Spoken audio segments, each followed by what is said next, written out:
آپ دیکھیے کس طرح صدقات میں لپیٹ کے محبوب نے کیا بات ارشاد فرما دی، صحیح مسلم میں موجود۔ سبحان اللہ کہنا بھی صدقہ، الحمدللہ کہنا بھی صدقہ، اللہ اکبر کہنا بھی صدقہ، لا الہ الا اللہ کہنا بھی صدقہ، نیکی کا حکم دینا بھی صدقہ، برائی سے منع کرنا بھی، اور خاوند کا بیوی سے ملنا بھی صدقہ۔ اب پچھلی ساری باتیں تو قبول تھی، لیکن یہاں آ کے صحابی نے سوال کیا، یا رسول اللہ انسان اپنے نفس کی خواہش پوری کر رہا ہے اور صدقے کا سوال؟ حضور فرمانے لگے یہی خواہش اگر بری جگہ پہ جا کے پوری کرتا تو گناہ ہونا تھا کہ نہیں؟ کہ یا رسول اللہ ہونا تھا، تو فرمایا میرے رب نے کرم فرمایا ہے، اسی کو صحیح جگہ جا کے پوری کرے گا تو اللہ صدقے کا ثواب عطا فرما دے گا۔ کیا ذہن سازی ہے، کیا فکر ہے، کیا توانائی، اور کس طرح رسول پاک گناہ سے نکال کر نیکی کے رستے پر مائل کرتے۔ فرمایا تو اس کی طرف متوجہ ہو، وہ تیری طرف متوجہ ہو۔ عمر کے جتنے بھی حصے گویا گزر گئے ہیں، یہ ملاقات ایک صدقہ ہے، کیونکہ مالک نے اس رشتے کو جائز قرار دیا۔ یہ تمہارے لیے تمہاری کھیتیاں ہیں۔ ہمارا کیا انداز ہوتا ہے، ہم شریعت اسلامیہ کا وہ والا عنوان سے بیان کرتے ہیں جو ایک خاص عنوان سے مبنی ہوتا ہے۔ او بھائی محرم شریف میں شہادت کے علاوہ بھی کچھ بیان ہو جائے تو ٹھیک ہی ہے، اور سفر میں عرس اولیاء کے علاوہ بھی کچھ بیان ہو جائے تو ٹھیک ہے، اور ربیع الاول میں اگر حضور کی سیرت بھی بیان ہو جائے تو پھر بھی، لیکن وہ ہر مہینے کے ہمارے موضوع پکے ہیں، اس سے ادھر ادھر ہونا۔ حضرت عبداللہ ابن عباس فرماتے تھے جو دنیا میں ہنس ہنس کے گناہ کرتے ہیں نا، ہنس ہنس کے جھوٹ ہنس ہنس کے بولتے ہیں، ہنس ہنس کے لوگوں کی غیبت کرتے ہیں، فرمایا یہ جو تمہیں ہنس ہنس کے گناہ کرتے نظر آتے ہیں، ان کا رونا قیامت میں دیکھا نہیں جائے، ان کے آنسو قیامت میں دیکھے نہیں گئے۔ جو ہنس ہنس کے گناہ کرتے یہ روئیں گے، فَلْيَضْحَكُوا قَلِيلًا وَلْيَبْكُوا كَثِيرًا۔ رب فرماتا ہے زیادہ رویا کرو، کم ہنسا کرو۔ نبی پاک علیہ السلام روتے تو صحابہ کہتے حضور آپ اتنا کیوں روتے ہیں؟ تو محبوب فرماتے جو میں جانتا ہوں وہ تم نہیں جانتے۔ بھائیو قبروں میں اکیلے جانا ہے، کبھی غور کرنا، اکیلے کوئی بندہ ساتھ حساب دینے نہیں جائے۔ اماں بڑا پیار کرتی ہے، لیکن قبر میں کبھی کوئی ماں بھی ساتھ دفن نہیں ہوتی۔ اپنا اپنا حساب دینا مشکل وقت ہے، حساب کر لینا چاہیے، تیاری کر کے رکھنی چاہیے۔ گناہ اگر یہاں ہماری زندگی کو تنگ کریں گے تو وہاں بھی ہمارے لیے مشکلات پیدا کریں۔ نبی کریم علیہ السلام نے فرمایا ہے کہ اللہ بڑا مہربان ہے، اللہ بڑا کریم ہے، اللہ بڑا ستار ہے، اور یاد رکھو جب کوئی اس کی ریٹ کو چیلنج کرے، جب کوئی اس کے قانون کو توڑے، جب کوئی اللہ کی اعلانیہ نافرمانی کرے، پھر رب کریم کی غیرت کو، اس کے عدل کو جوش آتا ہے، توبہ کرے سچی۔ قوم لوط میں بھی عذاب آیا، ہم جنس پرستی، مرد مردوں سے بدکاری کرتے۔ حضرت نوح نے سمجھایا کہ یہ کام درست فطرت کے خلاف ہے، یہ کام درست نہیں۔ جب انسان یہ کام کرتا ہے تو زمین اور آسمان کانپتے ہیں۔ اب میں کیسے کھول کے بتاؤں، میرے پاس اعداد و شمار ہے کہ پاکستان کے اندر اس کام کی کیفیت کیا ہے، اور کس طرح کر کے لوگ، میں تو رونا روتا رہتا ہوں داڑھی کا۔ لوگ کئی دفعہ کہتے ہیں حضرت صاحب پہلے بھی آئے تھے تو داڑھی کی بات، پھر بھی آئے تو داڑھی کی بات، تو میں رونا روتا ہوں۔ اس لیے روتا ہوں کہ جو کلین شیو نوجوان ہوتا ہے وہ امرد کے حکم میں، اس پر وہی حکم لگتا ہے جو عورت پہ لگتا ہے۔ اس کے ساتھ مرد کا اٹھنا بیٹھنا اسی طرح نہ جائے گا جس طرح عورت کے ساتھ۔ حضرت جنید بغدادی رحمت اللہ تعالیٰ علیہ کے سامنے ایک شخص نے کہا وہ کتنا خوبصورت نوجوان جا رہا ہے، تو آپ فرمانے لگے تو حافظ قرآن نہیں؟ کہا ہاں۔ فرمانے لگے جا اپنے حفظ کی خیر منا۔ وہ شخص کہتے ہیں میں نے اس بغیر داڑھی والے کلین شیو نوجوان کو بری نظر سے دیکھا، مجھے قرآن پاک ہی بھول گیا، سارا قرآن پاک بھول گیا۔ اور کتنے سال میں دعائیں کرتا رہا، بیت اللہ کے طواف کرتا رہا، میں یاد بھی کرتا تو نہیں ہوتا۔ کیسے؟ اب تو ہمارا نعت کہاں بیوٹی پارلر سے ہو کے آتا ہے، ہم کسی اور کو کیا پیغام ہے؟ وہ پیغام، وہ نظام، وہ طریقہ کار جس کا حکم تھا شریعت میں۔ قوم لوط پر عذاب آیا۔ صحیح بیٹھتے ہوں گے بچے جو موٹر سائیکلوں پہ بیٹھتے ہیں، میں نے گجرانوالہ کی سڑکوں پہ بچوں کو، نوجوانوں کو جو تماشے کرتے سرے عام دیکھا ہے تو مجھے ڈر لگتا ہے، اور کوئی روکنے والا نہیں، شغل ہو رہا ہے، ہنس رہے ہیں، اور سامنے عورتیں بھی ہے، سب ہو رہا ہے۔ کتنی تکلیف کی بات۔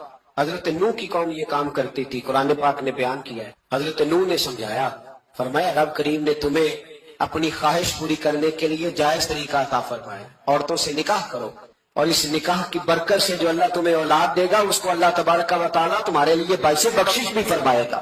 لیکن جب قوم نہ مانی تو جو قوم میں لوط کا عمل کرے اس کا علاج قرآن میں بیان فرمایا کہ آسمان سے پتھر برسیں گے، پھر پتھر برسے،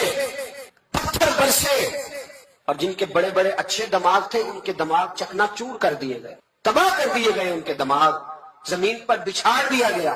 اللہ مہلت دیتا ہے، لیکن اس کا مطلب یہ نہیں کہ انسان توبہ ہی نہ کرے. حضرت شعیب علیہ السلام کی قوم پر بھی عذاب آیا اس لیے کہ بددیانتی کرتی, ناپ تول میں کمی کرتی تھی. میں نے کہا تھا شب قدر کی رات کہ یہ کوئی تماشا ہے کہ شب رات آئی تو ساری رات روتے رہے, یا اللہ معاف کر دے, یا اللہ معاف کر دے, رو رو کے چیخے مار مار روئے. شب قدر آئی تو پھر چیخے ماری, ساری رات روئے.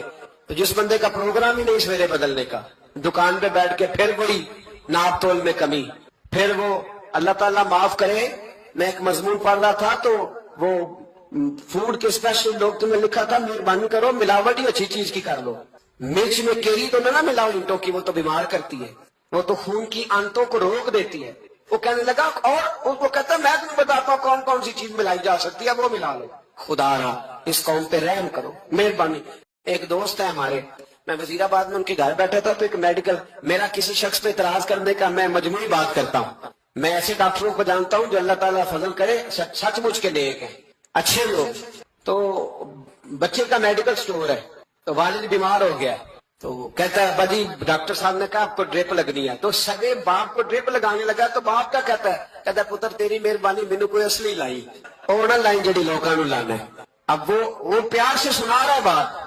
میں نے اسے کہا کہ یہ تو ڈوب مرنے کا مقام ہے نا, ڈوب مرنے کا مقام, کہ جس ملک کے اندر دوائی بھی صحیح نہ بکے, اصلی نہ ملے دوائی بھی, اور پھر وہ قوم کہے کہ ہم نے تو پورے روزے رکھے, ہم نے تو بڑا صدقہ اور خیرات کیا, دوائی بھی اصل نہ ملے. جناب شعیب علیہ السلام کی قوم ناپ تول میں کمی کرتی تھی, تو اللہ تبارک و تعالیٰ نے ان پر بتا عذاب کس طرح کا بھیجا. شدید گرمی ہوئی, اللہ ہمیں محفوظ فرمائے. سارے آمین کہہ دیا. دیکھیں کتنا اچھا موسم کر دیا رب کریم, اللہ ہمیں محفوظ فرمائے, اللہ رحمت فرمائے. شدید گرمی کی لہر آئی, باہر اتنی گرمی ہوئی کہ لوگ اپنے گھروں میں گھس گئے. جس طرح سورج کی شعاعیں گھروں کے اندر داخل ہو جاتی, اس طرح گرمی کی لہر اندر داخل ہوئی. اور جس طرح کسی کو آگ لگ جائے تو وہ آدمی اچھلتا کودتا ہے نا, اس طرح یہ لوگ اچھلنے لگے اور اچھل کود کے مر گئے. جرم کیا تھا؟ ناپ تول میں کمی کرتے. حضرت داؤد کی قوم بھی تباہ ہوئی. جرم کیا تھا؟ ہفتے والے دن مچھلیاں نہیں پکڑنی تو یہ پکڑتے تھے. حکم ہے نا مسلمان کو نماز کے ٹائم کوئی اور کام نہیں کرنا, نماز پڑھنی ہے. میرا خیال ہے مسلمان تو فٹافٹ آ جاتے ہیں, سارے پہنچ جاتے ہیں نا مسجدوں میں. ہلکا ہلکا بول رہے ہیں آپ, کیوں نہیں پہنچتے؟ اگر حضرت سید, اور پتہ انہیں سزا کیا ملی؟ اللہ نے فرمایا اس ٹائم عبادت کرنے میں کام نہیں کرنا, وقت نہیں ہے کام کا. انہوں نے مچھلیاں پکڑی, 12,000 لوگ تھے. پتہ مالک نے سزا کیا دی؟ بندر بنا دیا اللہ کے لیے. قرآن مجید کا پہلا سورہ پڑھے, فجعلناها نکالا لما بین یدیها وما خلفها. اللہ فرماتے ہیں پچھلوں کے لیے بھی عبرت بنا دیا, باپ والوں کے لیے بھی عبرت, نشان عبرت بنا دیا. بندر بن گئے, اور جو ان کے دوست جو بچ گئے تھے ان کے پیر چومتے تھے, روتے تھے. 3 دن بندر بن کے زندہ رہے, پھر اللہ نے سب کو اجتماعی موت دے دی. اگر مسلمان سے اللہ کہے کہ نماز کے ٹائم کاروبار نہیں, جمعے کے ٹائم کاروبار ہے, تو مسلمان کہتا ہے نہیں مجھے مہلت ملی ہوئی ہے. یہ تو اس وقت پتہ چلتا ہے نا جب بچے ڈیوٹی لگاتے, ہاں ہاں ہاں عذاب آتا ہے, اس وقت پتہ چلتا ہے. میں نے دیکھا یہ منظر, اس وقت پتہ چلتا ہے جب بچے کسی ملازم 6,000 کی ڈیوٹی لگاتے, کہتے ہیں ابے کا دھیان رکھنا, ہم دکان پہ بیٹھنے لگے. پھر اسے سمجھ آتی ہے اگر میں نماز کے ٹائم مسجد میں ہوتا تو آج میری اولاد میری خدمت میں ہوتی.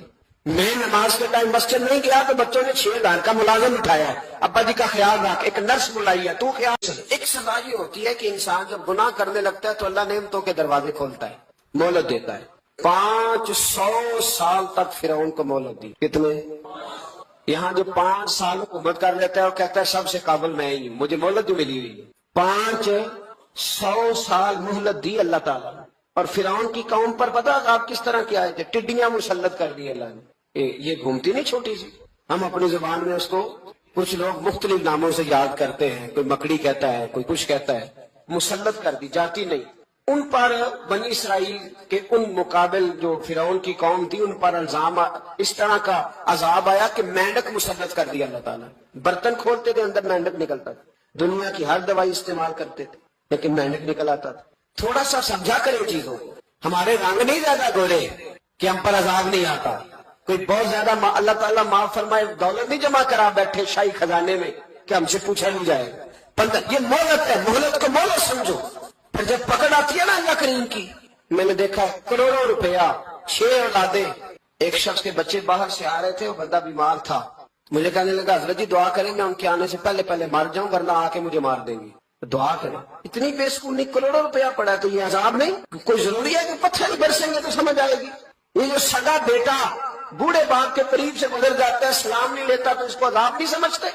یہ جو امت کی بیٹیاں، امت کی بچیاں، ہماری بچیاں ایک ایک سال کے اندر 75 ہزار بچی ایک ایک ڈویژن سے بھاگ کے شادی کر رہی ہے اور ایک ایک صوبے سے، تو اس کو آپ اللہ کا عذاب نہیں سمجھتے؟